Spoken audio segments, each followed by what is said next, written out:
bien, bonjour à tous, on se retrouve pour une toute nouvelle vidéo de No Limits 2 et on se retrouve avec une création vraiment particulière, il y a vraiment quoi le dire.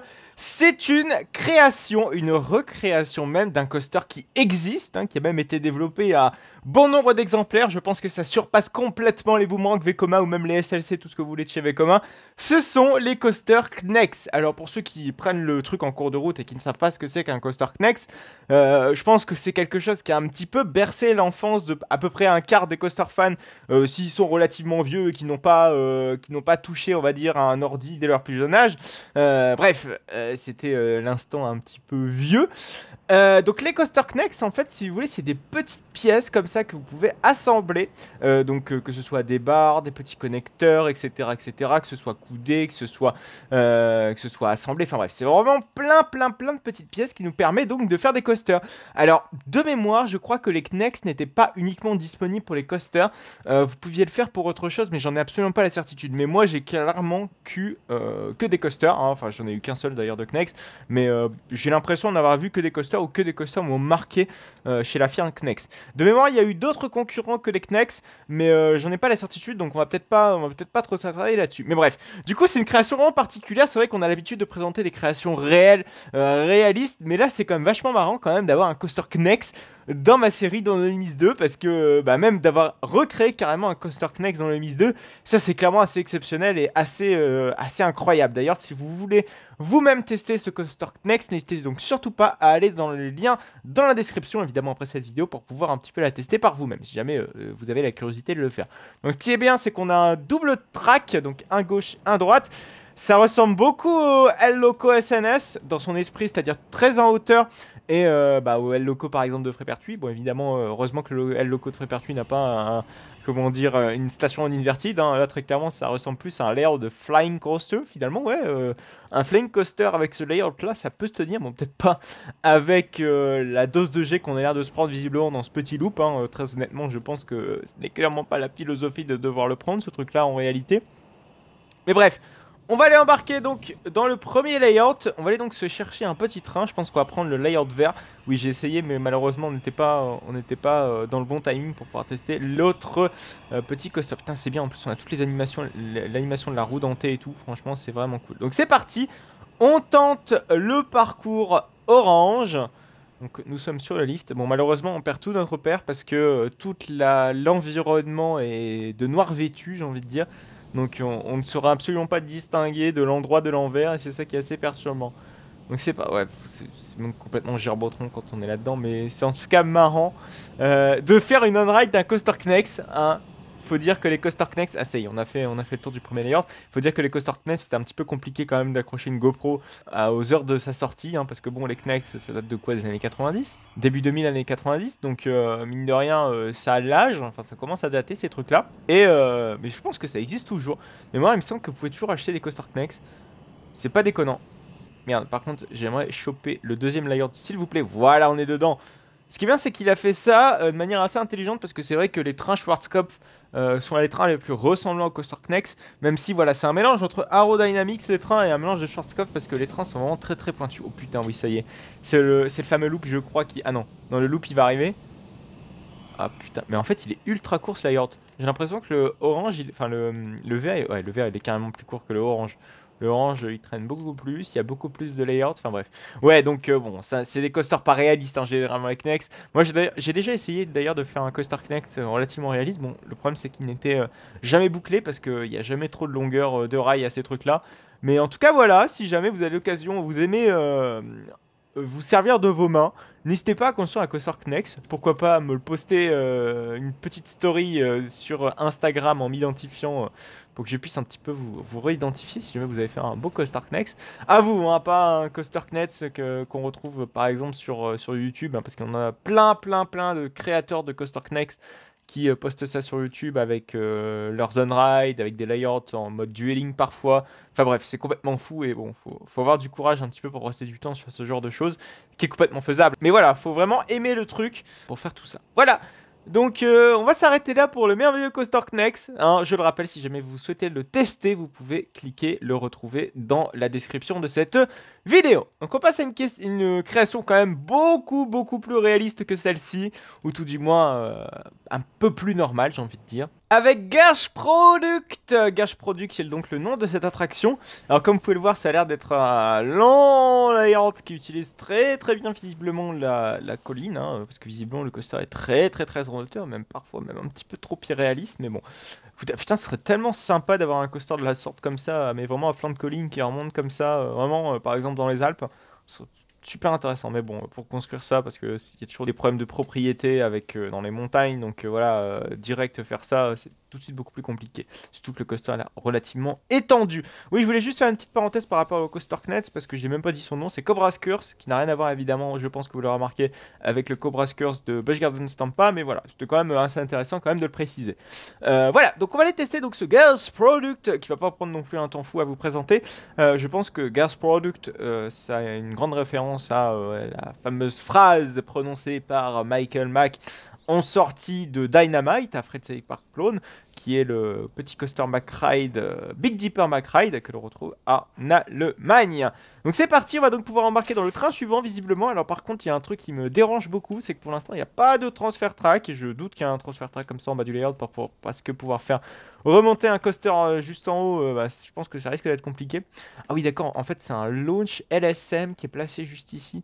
Ok, ouais, c'est très complexe tout ça, mais en tout cas, il a fait des supports, parfois complètement bizarres, hein, que Garslower c'est complètement capable de faire, hein, des supports aussi bizarres que ça, c'est bien du Made in Garslow.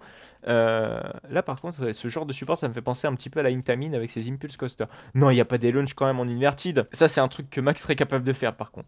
Parce que Mac commence à nous faire des launchs un petit peu dans tous les coins. Des launchs toujours pas puissants, hein, mais ils nous en font à toutes les sauces des launchs.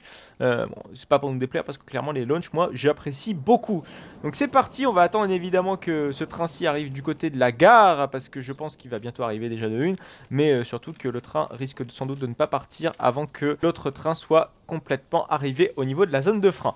Donc c'est parti, on va donc pouvoir baisser notre petite lap bar de Garslower, j'allais dire Anton Garslower, mais pas du tout. Bon, pour petit rappel, même si je l'ai absolument pas prononcé, donc c'était pas un rappel, c'est Jackson G qui nous a donc créé ce merveilleux petit coaster. Donc c'est parti. Donc on arrive... Ah non, ok, j'ai cru que c'était un frein au début. Ou un genre de trim. Mais c'est assez atypique. Pourquoi pas, par contre, faut pas que le launch tombe en panne, parce que sinon, vos visiteurs restent plantés la tête en bas pendant un petit moment. Même si, honnêtement, je pense que c'est pas déconnant. Dans le sens où, vu que le launch est légèrement incliné, on peut très aisément reculer, même si le launch est en panne. Bon, on va terminer le coaster avant de le juger. Par contre, sa vitesse est vraiment très impressionnante. Je sais que les Infinity Garslower peuvent absorber une vitesse, voilà. Ils ont été conçus pour absorber des vitesses aussi impressionnantes. Mais j'en doute peut-être pas à ce point-là. Je pense pas qu'ils puissent avoisiner quand même les 130... 136, je pense qu'avec grande certitude, mais 150, je pense qu'on en est quasiment à la limite technique. En tout cas, des Infinity Garslow. D'où le nom, hein. D'ailleurs, les Infinity Garslow ont déjà une meilleure capacité, ils peuvent prendre plus d'éléments, déjà les launchs. Je crois que c'était pas le cas pour les Eurofighter, si, ou à de rares exceptions, genre Takabisha c'est le cas. Mais par exemple, voilà, ne serait-ce que les lap bars c'est mieux chez les Infinity, voilà, c'est une grande avancée comparée. D'ailleurs, je préfère, moi qui déteste les Eurofighter Garslower, j'adore les Infinity, enfin en tout cas, j'adore. Toute proportion gardée évidemment, mais en tout cas j'apprécie beaucoup plus un Infinity qu'un Eurofighter. Carrément des années-lumière, je trouve. L'avancée, je trouve bien plus intéressante. Voilà, les lap bars font beaucoup de choses là-dedans. Et puis aussi, ils peuvent absorber déjà des vitesses beaucoup plus importantes, que ce soit structurellement parlant, ou même les trains, etc. Voilà. L'avancée est quand même très importante chez nos amis des Infinity. Voilà. C'est la grosse parenthèse pour tout simplement dire que le coaster est vraiment assez intéressant quand même.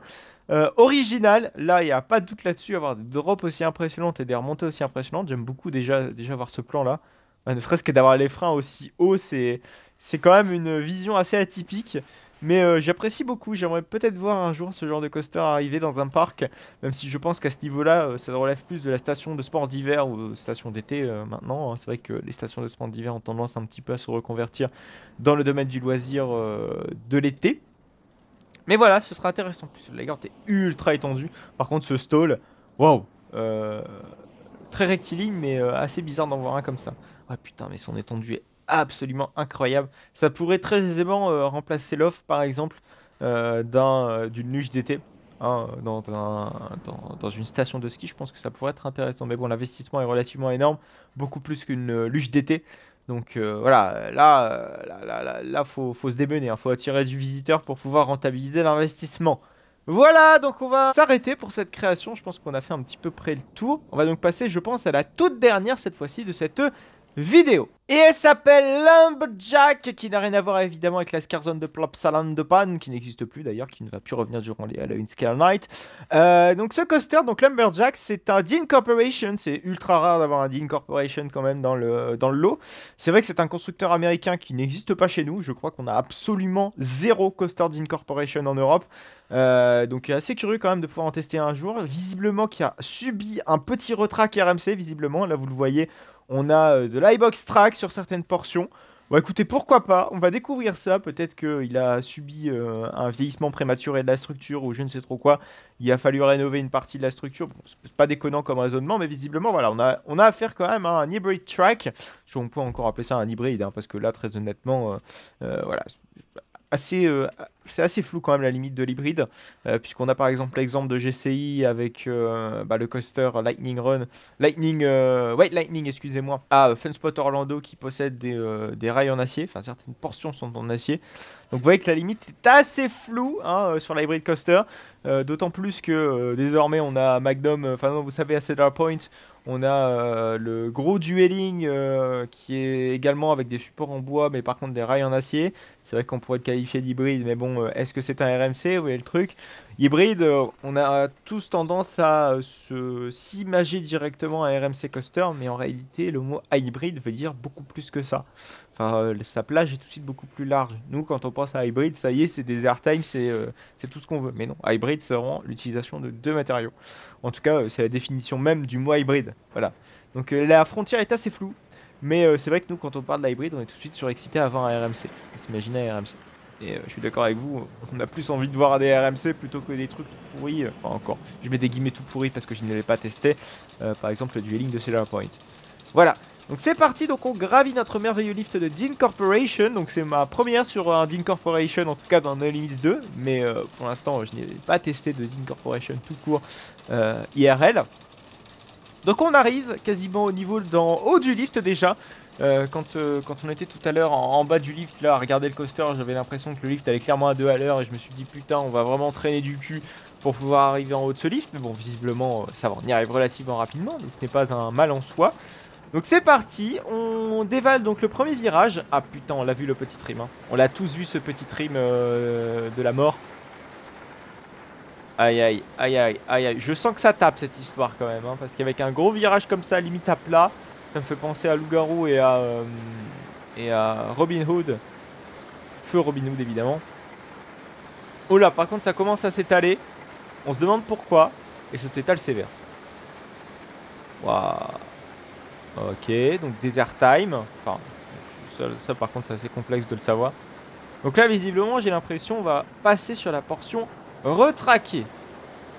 Donc de chez RMC, iBox Track évidemment. Ouais, c'est pas mal. Hop. Donc là on repasse avec la catastrophe. Ah oui d'accord, en plus avec le virage bien à plat à la limite. Ok, là par contre on se tape de beaux airtime visiblement. Ça c'est cool. Ah, le layout est ultra étendu, certains virages sont très étendus. Bon, je le rappelle, on vient de rider donc Lumberjack, qui m'a pas franchement convaincu plus que ça, hein, très honnêtement, parce que des virages comme ça, bon, c'est pas mon trip. Alors après, peut-être qu'en on-ride c'est complètement différent, et peut-être que si j'avais vraiment mon cul là-dessus, avec ce layout-là, avec cette conception-là, peut-être que ce serait une grosse dinguerie, hein. Mais voilà, j'en ai pas la conviction certaine. Voilà, donc petit retour en station. On va un petit peu faire un point sur cette création. Mais bon, je pense que j'ai dit la plupart des choses justement au niveau de ces freins. un peu trop étendu à mon goût. Je pense aimer d'ailleurs apprécier davantage un layout peut-être un petit peu plus twisty. Plus twister, j'ai envie de dire, un petit peu plus à la loup-garou, parce que là, regardez la drop, là, carrément.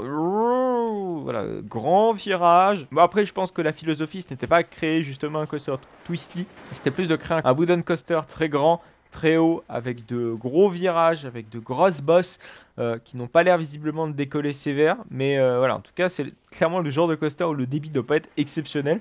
Ça doit être un débit à la, vous savez, la Tornado de Zeus avec ses deux trains et son gros layout. Limite, on attend 3 plombs avant que que le train arrive en station. Limite, les opérateurs sont carrément plus efficaces que le train en lui-même qui fait le parcours. Mais bon, d'ailleurs, avec Tonnerre de Zeus, la deuxième version, ça s'est un poil amélioré, puisque le layout a été un petit peu coupé, j'ai envie de dire, hein, puisque une partie du layout a été détruite. Dans le retrack, hein, évidemment, voilà, la grosse hélice par exemple, ça y est, est disparue, donc ça permet de gagner un peu de temps, notamment sur le débit de l'attraction, mais également sur le temps de bouclage du circuit. C'est vrai que du coup, on n'a même pas fait la file d'attente, mais la file d'attente, c'est vrai on est passé par la sortie, mais la file d'attente, c'est un simple parc à bœufs, donc je pense que c'était pas nécessaire, je pense, d'y avoir passé 150 ans. Voilà, puis en plus, avec un gros escalier où on voit les merveilleux freins. Ouais, la station, elle est quand même relativement inutilement haute. Ouais, elle est quand même inutilement haute cette station, allez savoir pourquoi. Mais bon, écoutez, on va pas chercher midi à 14 h. Ouais, bah, ne serait-ce que quand vous sortez de cette station, c'est vrai que ça arrive comme ça sur des coasters comme ça, bah, notamment sur Anaconda ou Alligator, bon, qui n'est pas un Incorporation, qui est un. Je le rappelle, les trains sont du Morgan, mais par contre, le track. C'est du William Cobb qui a voilà un gros virage, enfin un virage en S et tout, limite ça prend 3 plombs quand vous arrivez sur le lit. Enfin, ouais, c'est un monstre de complications à rien, ce coaster, mais bon. Puis d'ailleurs, c'est un monstre de merde, hein, notre ami Anaconda. On espère tous qu'il la rase un jour, du fin fond de notre pensée, mais évidemment, ce jour n'arrivera, je pense, jamais, ou dans trop longtemps, ou sur le long terme. Malheureusement, Alligator n'a visiblement pas envie de s'en séparer, à notre grande tristesse. Il serait temps qu'Aspro Ocho se bouge le cul, ou que Alligator est un propriétaire digne de ce nom, même si visiblement j'ai l'impression que c'est un petit peu le parc, la patate chaude, hein, ce parc. On n'a pas trop envie d'investir là-dedans. Enfin, chaque propriétaire n'a pas eu envie d'investir là-dedans, hormis l'époque Jacqueline Lejeune, bon, qui n'était pas non plus, voilà, c'était pas un coup de millions d'euros, mais le peu qui était fait était relativement correct. Hein, mais voilà, c'est dommage qu'on ait eu Aspro qui est derrière un petit peu tout cassé. Voilà, donc c'était ma grosse parenthèse Alligator qui était absolument inutile clairement pour cette création. Mais je pense que ça pouvait être intéressant voilà, d'en parler. Voilà, il me fait penser un petit peu à Anaconda comme ça sur ces grosses parties, ben, des boss presque inutiles et des gros virages comme ça, très lointains au fin fond du parc, dont c'est assez compliqué de devoir thématiser ça et de devoir intégrer ça plutôt au parc tout court. Voilà, donc on a vu 3 belles créations. La première, un Knex, très original. La seconde, pareil, tout aussi original, avec notamment un coaster qui se dévalait un petit peu à flanc de colline. Voilà, on avait carrément la station qui était tout en haut d'une montagne, très original. Et la troisième, qui était tout aussi originale, mais son originalité n'était pas finalement dans son environnement ou dans sa disposition de layout, c'était plus dans son retrack, partie RMC avec le iBox Track. C'est vrai qu'on n'en voit quasiment jamais dans No Limits 2. Mais c'était intéressant, tout du moins, de faire une petite parenthèse et de voir un coaster comme ça. Bon, en tout cas, on n'a clairement pas la philosophie d'un RMC dans cette partie de iBox Track, mais on a plus comme objectif avec cet iBox Track de rendre le coaster plus fluide. Mais malheureusement, j'ai l'impression que ce genre de projet rend le contraste trop élevé entre partie retraquée et partie traquée. Voilà. Enfin, partie non retraquée. Voilà. Donc on va se quitter là pour cette vidéo. J'espère en tout cas qu'elle vous aura plu à vous. Si jamais c'est le cas, n'hésitez donc surtout pas à la liker. Le petit like, c'est facile. Ça se passe juste en bas, là, juste en bas de cette vidéo. Vous pouvez liker la vidéo. Également à commenter les créations que vous avez vues dans cette vidéo. Si jamais vous étiez intéressé par l'une de ces créations, que vous souhaitez la tester par vous-même, hein, comme le Knex, vous pouvez les retrouver dans la description de cette vidéo. Si jamais vous aussi vous souhaitez voir votre création passer dans cette série de vidéos, n'hésitez surtout pas à m'écrire dans l'adresse mail qui se situe dans la description de cette vidéo. Vous pouvez également me retrouver sur Instagram pour les visites dans les parcs réguliers. Quand je vais dans des parcs, je poste des stories dans les parcs et même pour vous informer des prochaines vidéos sur cette chaîne particulière, hein, autre que du No Limits 2 ou du Roblox. Ça peut être intéressant, notamment pour des trips parcs nautiques, puisque je vais me rendre dans les parcs pour la saison d'Halloween et il y aura de quoi faire, hein, il y aura des vidéos des trips parcs nautiques pour la saison d'Halloween. Merci à vous en tout cas de m'avoir suivi pour cette vidéo. On se retrouve donc la semaine prochaine pour une Limits 2 à 14 h. Vous pouvez également me retrouver sur du Roblox /SimPartiCoon 2. C'est le mercredi à 14 h. Allez, à plus tard.